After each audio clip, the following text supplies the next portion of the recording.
The fans were restless, tossing and turning in bed, while visions of touchdowns danced in their heads. And Sean Lewis's trimmed beard and I in my Aztecs cap had just awakened after 8 whole months without football. Yeah, couldn't really rhyme with cap, but you get the picture.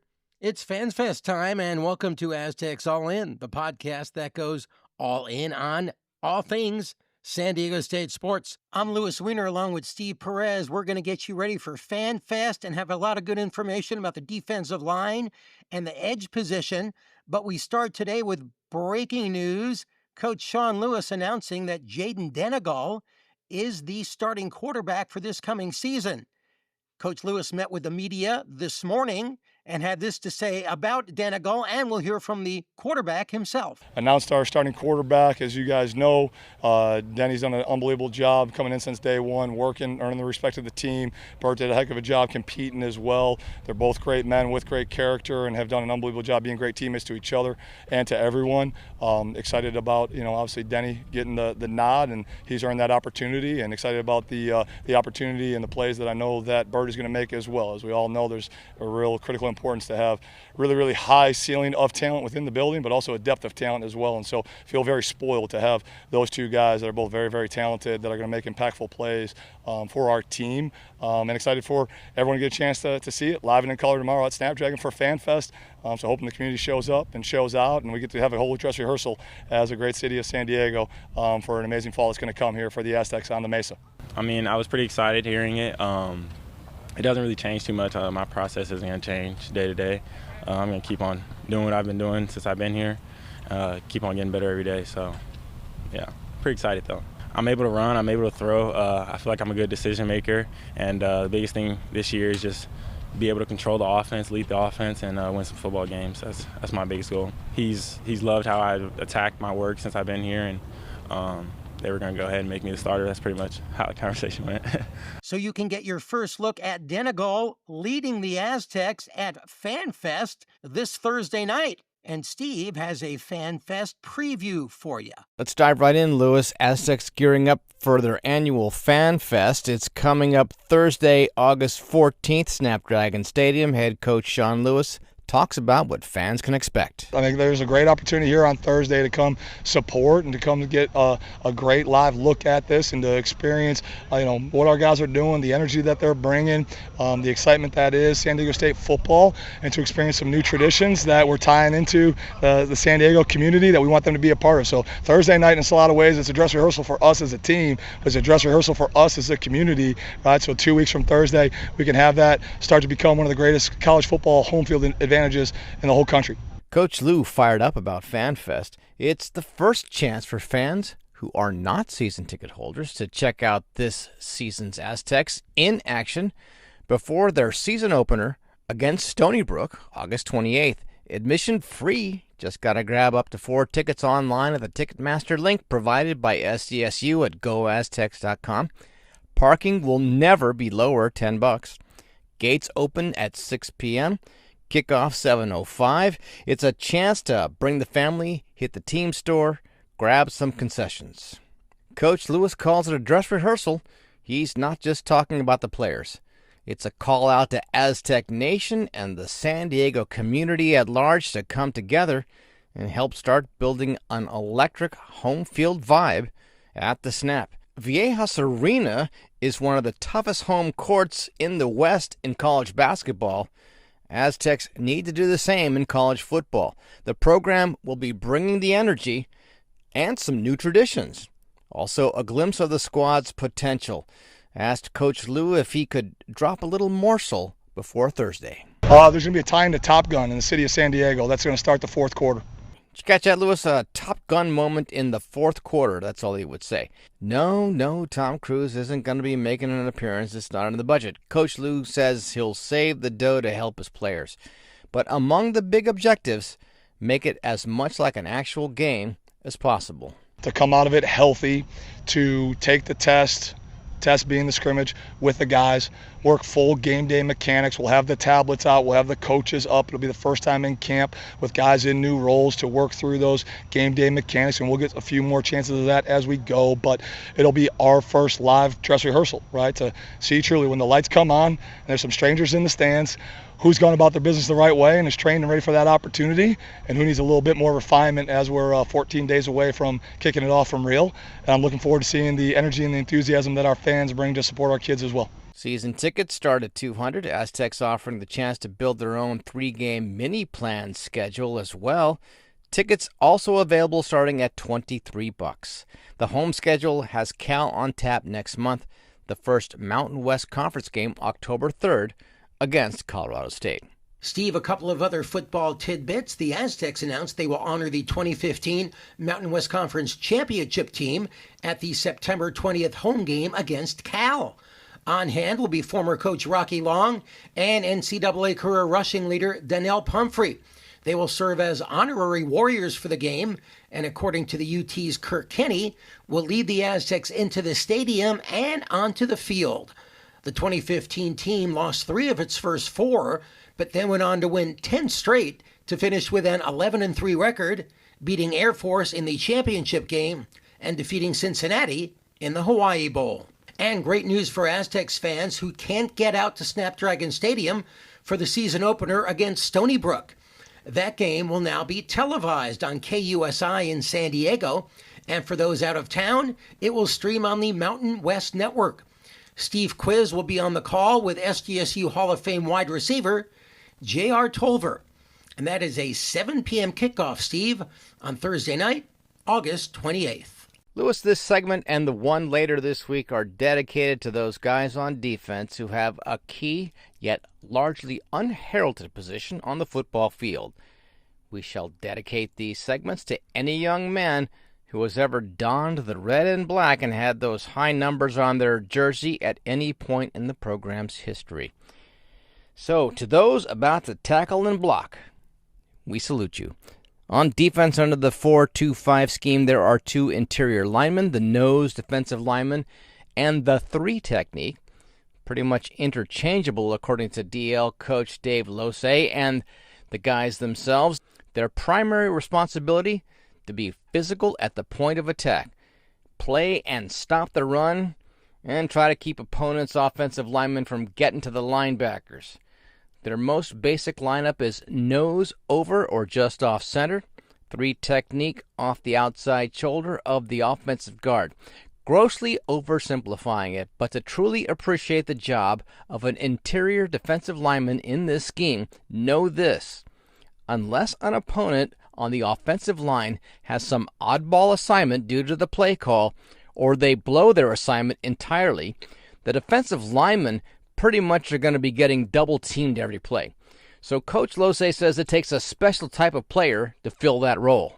The functionality really doesn't pertain to a certain body type or a certain body mass playing a particular position. Having experience in the defense from years past, what we've done is we've just slid the front. So if you're able to play nose and able to play 3 technique, we get you aligned accordingly, right, and build the skill set. We drill both sets of skills to build the defense, and so that guys don't have to necessarily switch sides or anything, but can just slide the front and play along.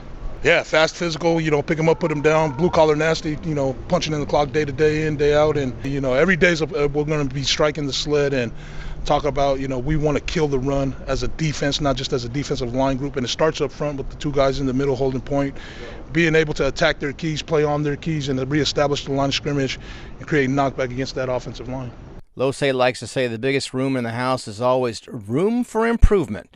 So Lewis, having a guy like that continuing to push these young men to improve is going to be something that will hold them in good stead, not only on the football field, but for the rest of their lives. We met with returning DL starter Krishna Clay. He transferred in before last season from College of San Mateo. So for the Aztecs, he had 20 unassisted tackles in 12 games, along with 21 assists, 4.5 tackles for a loss, 1.5 sacks, and a fumble recovery. He continued to bulk up and get stronger in what passes for an off-season these days, and puts his weight now at 295. We play a little bit of everything on the line, go back and forth. So, yeah, there's no set position. Main thing is stop the run, plug up A-gaps, keep the linebackers clean so, that Tano and Owen can fly around and get done what needs to be done. Comes with a lot of responsibility, but I know that me and my guys step up to that every day. So this era, of course, brings more fluid lineups as players access the TP in search of greener pastures. Aztecs, for their part, have brought in players such as Malachi Finau, a junior transfer from Hawaii, Tevis Tuioti, 6'4", 200 pounds, a Hawaii native who came from Colorado State, Kenoa Davis, a Temecula native, redshirt freshman transfer from FCS school Charlotte. Clay says these players and others have been shining in their own way through the camps. A key addition, though, is junior Sam Benjamin, projected starter whose journey to the Mesa took him from Idaho State to Arizona State, now here. He loves the physicality of his position on the defensive interior, also loves the fact the Aztecs have a lot of guys who can play the spot. It's not the sort of position you can play every down. Being able to have guys who are able to just keep going, like we got 2-3 deep now of guys that are able to go on the field and really like put out starting level production. Like between me, Krishna, and then we got Malachi, we got Tavis, we got Amari, we got a bunch of people. We got so many new guys that are able to really put out on the field now. It's awesome. Lewis, I always like to ask guys on the line, on either side of the ball, who gets away with what and what most people may not notice as they always follow the guy with the ball. If you're Benjamin, all of it is all in good fun. And if you're Clay, you get held by a big offensive lineman, it's not his fault, it's yours. Yeah, it's all nasty, that's for sure. Bunch of nasty stuff, grabbing, clawing, biting, poking, all that stuff, man. It's fun though, it's all fun. That's what I signed up for. Most people wouldn't know. Something that I encounter most people wouldn't know. That's a tough one. Come on, they hold in every play, right? I mean, hey, you know what Losay says? If they hold, it's our fault. I didn't get off the block good enough. So later this week, Lewis will get a chance to hear from the big Aztec offensive lineman about the battle for control of the line of scrimmage. And would it surprise you to learn they say it's actually the defenders who hold more? No, it doesn't really surprise me, Steve. I believe the defensive lineman would then in turn say the offensive linemen hold more. Steve, yet another preseason accolade for San Diego State's pass rusher extraordinaire, Trey White. He was named to the Chuck Bednarik Award watch list, released by the Maxwell Football Club in conjunction with the Football Writers Association of America. He is one of 16 defensive ends and one of 43 non-seniors among the list of 90 players, and the award goes to the most outstanding defensive player. You'll recall he was also named to the Bronco Nagurski Trophy watch list last month, another award that goes to the National Defensive Player of the Year. The edge position is a position of strength for the Aztecs this year, led by White, who's coming off last year's stellar season with 12.5 sacks, which tied for 5th in the nation in the FBS. He's joined by 2 returnees. They are junior Brady Nasser, who in 12 games last season had 26 tackles, a sack, and an interception, along with Ryan Henderson, who played in 9 games with 13 tackles and a sack. They're joined by 2 newcomers, Florida Atlantic transfer August Salvati and Niles King from Grand Valley State. New edge coach Roy Manning, who most recently coached outside linebackers at USC, says there's a lot to like about King. And King says he's excited to show what he can do and how he best fits in with this defense. Yeah, he's kind of a do-it-all guy. He can go power when he needs to go power. He has pass rushing ability. He obviously has the body type and can play with length and play behind his pads and get separation. And he's still growing, too, in his walk. So all these guys, man, they're all different and unique. They all add something different. But when you look at it as a whole, it's a good problem to have. It's a good makeup of a room. And they're just pushing. Power, I feel like, I got a lot of length on me. So I feel like if I, get my hands on somebody, 9 out of 10 times they're going to move. So I feel like that's my strength. Coach Manning's a pro, man. He's been around. You start talking to him, you realize some of the guys he's coached he has a really high pedigree. So, what he says holds weight. So he just, pushes every day on the little things, pushes us and coaches us like pros. Oh, I'm getting more than enough in there. We have a really deep edge room. I'm a little biased. I think it's the best room in the building. But, we got dudes like Brady, who started last year. Ryan Henderson has a lot of snaps under his belt. Obviously, Trey. So it's just a lot of depth in that room, a lot of experience, a lot of football played. So it's a really good room, really competitive. Trey White says there's a lot to like about King as well. Yeah, he can be so great, man.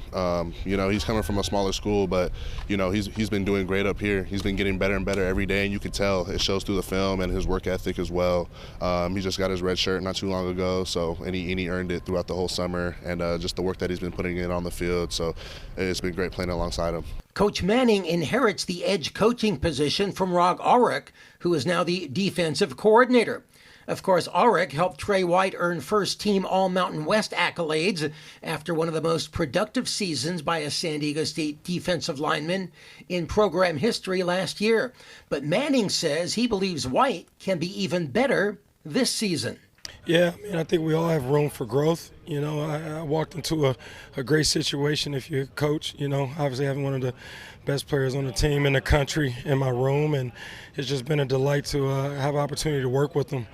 He's steady Eddie every single day, just like all the great players that I've coached at other stops. They want to be coached hard. They constantly are pushing themselves and others to be their best and never feel satisfied. So we're going to continue to push and hopefully have one of his best seasons. So White now gets the best of both worlds. He still gets to play for Ulrich, who helped mold him into the player he's become, but he also gets to learn from Manning, who has coached at some big-time programs, including USC, Oklahoma, UCLA, Washington State, and his alma mater, Michigan. Yeah, I love Coach Manning. He pushes us super hard, and he comes from the league, and he kind of knows what things are going to be like there, and I like that he brings that to us and kind of lets us know what to expect, and he just wants the best out of us every day. We can make all the mistakes in the world, but as long as we give effort, that's all he cares about, and we'll fix the other little things later.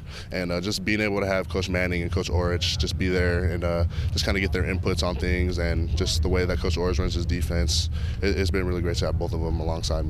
Manning had high praise for Ulrich, saying he's done a great job implementing a new system while taking some of the good from a year ago. He says their job is to cater to what the guys do well, and that is what fall camp is for. I think sky's the limit, and obviously I think every ball coach in America is probably feeling good about their roster and their team going into it. But when you have some continuity, when you're bringing back, 90-95% of your starters from a year ago, that has to give you some added confidence that at least, you know your guys and who to count on and going into the fire of these games, who's going to show up and continue to develop, the guys that are new and the guys that are still improving. And so, I got a lot of confidence in this coaching staff and these guys. They work hard and that's all you can ask for. Steve Manning said he's a look-forward type of guy, so while last year's successes are great, his guys are locked in and laser-focused on what's ahead of them this season. That will wrap up this edition of Aztecs All In. We will talk to you again sometime after FanFest. Haven't figured out if we're going to do it immediately after or take a breather. We'll see. At any rate, you can drop us a line at aztecsallin@gmail.com. Any comments, suggestions, etc., etc. And follow our progress on the X feed, Aztecs_all_in. So for Louis Wiener, Steve Perez saying thanks for checking us out and talk to you again soon.